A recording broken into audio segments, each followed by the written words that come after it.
আসসালামু আলাইকুম, welcome to my new videos. আজকে গেছিলাম খানি রহমতুল্লাহ মাজারের পাশের একটা হাটে। এই হাটটি দরগার হাট নামে পরিচিত। এখানে সপ্তাহে মঙ্গলবার ও শুক্রবার হাট বসে এবং এটি বাগেরহাটের মধ্যে সবথেকে বড় হাট।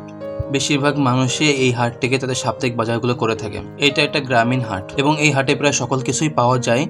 শাকসবজি থেকে শুরু করে মাছ মাংস সবকিছু এখানে পাওয়া যায়। গ্রামীণ হাটে বাজার করার সব থেকে বড় সুবিধা হলো এখানে বিভিন্ন ধরনের ফ্রেশ শাকসবজি পাওয়া যায় এবং এই শাকসবজিগুলো চাষিরা সরাসরি ক্ষেত থেকে তুলে এখানে নিয়ে আসে এবং এই হাটে মাছ মাংস সহ বিভিন্ন ধরনের খাবার জিনিস ফলমূল সকল কিছু এখানে পাওয়া যায়। এমনকি এখানে আপনি গাছও পেয়ে যাবেন বিভিন্ন নার্সারি থেকে এখানে গাছ নিয়ে আসে বিক্রি করার জন্য। তবে আমি আজকে বাজার করার জন্য হাটে আসিনি, আসছি একটু ঘুরতে এবং এই হাটে বিভিন্ন ধরনের খাবার পাওয়া যায় সেগুলো ট্রাই করার জন্য। গ্রামীণ হাটে গেলে আমার পছন্দের খাবারের তালিকার সব থেকে উপরে থাকে এই বারো ভাজাটা।